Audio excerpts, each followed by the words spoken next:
been a very mentally challenging and draining week. But, you know, at the end of the day, we need to step on the football field and play good football when it's time. Mark Caboli. Ben, your receivers usually make a lot of plays for you guys.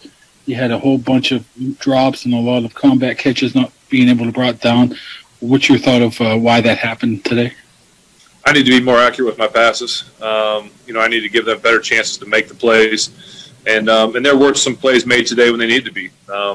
You look at the James Washington catch. I mean, what an unbelievable play by him to go up and make the play. And really, it's just my trust and belief in him and his belief in himself that he's going to make the play, and he did. So I'd like to, you know, I don't want to talk about the negative. I'd like to talk about that positive play that he made, plus a lot of Juju's plays too were just tough, grinded-out plays. Mike Pursuta. Ben, did they defense you guys any differently as far as you can tell than the second half back on November 1st? Yeah, they did some different things. Sat back in some zones, a little less man.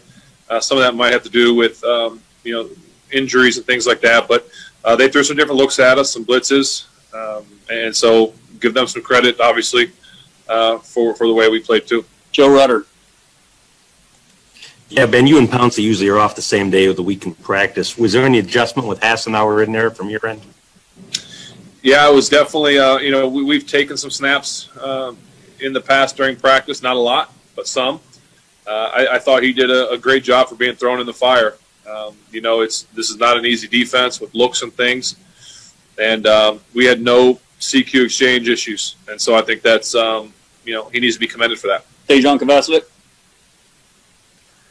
Ben, you mentioned either 2 or 3 weeks ago to us that you were shouting to the sideline to get James Washington onto the field more often. What can you do as quarterback, you know, to get him out there and to get him targeted more often since he's been so reliable for you? You know, we just we've got a lot of guys that can make plays for us.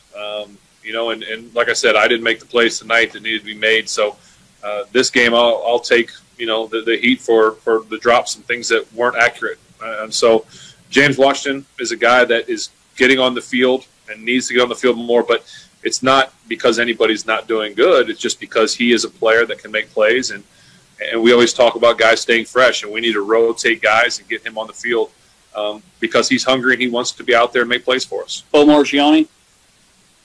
Ben, this was the most pass attempts you had all season. Was that the game plan with Connor out, or is that just the way the game developed? Just the way the game developed. Just kind of what we felt we had to do. Brooke Pryor. Ben, you guys had some uncharacteristic struggles in the red zone. Was it something that they were doing or something that you guys weren't doing to not be successful there? Well, I don't want to – if I said it was all us, then I'm not giving them enough credit. So I'll say both.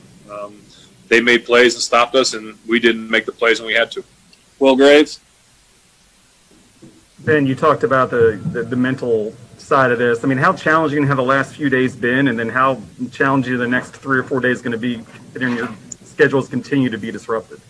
Right. It has been a very challenging last few days. And I guess at the end of the day, we won the game, and so we could be thankful for that. But it has not been easy. Like I said in the post game, I thanked the commissioner and Baltimore for moving the game so we didn't have to play in a snowstorm yesterday. But, you know, we have to be prepared in another short week against a football team coming in that's playing well. And, you know, we'll just have to do what we can. We'll go home and start preparing tonight. Jim Colony. Ben, Connor is actually a big part of the passing game with his pass protection. What kind of adjustments did you have to make without him, and how did those other guys do? I thought the other guys did great. You know, we got them out in some pass patterns. Benny caught a couple balls. Ant did a good job with it too. So we were able to do more with them in terms of just getting them out and letting them run some pass patterns. So I thought they did a really good job. Couple more. Didi Kinkavala. Ben, winning ugly, obviously, but when you win in a manner like this, does it concern you at all? Does it worry you? Dee, I'm sorry. The first part of your were kind of broke up. Can you ask the question again, please? I'm sorry. Ben, do you have me? Ben? Yeah, I can hear you now. Yeah, it was just broke up. Can you hear me? Okay, yeah. thanks. I'm so sorry, Ben. When winning ugly is obviously still winning, But when you win like this, does it concern you at all? Does it make you feel like you're living a little too close to the edge, or does it speak to how strong of a team you ultimately are? Well, I think it speaks to the strength of the team. You know, when we're disappointed after winning a football game, that's a feeling that not many people have. And I think part of the reason we have heavy hearts too is because of our chaplain lost his brother this week. Obviously, not knowing what's going on with Bud.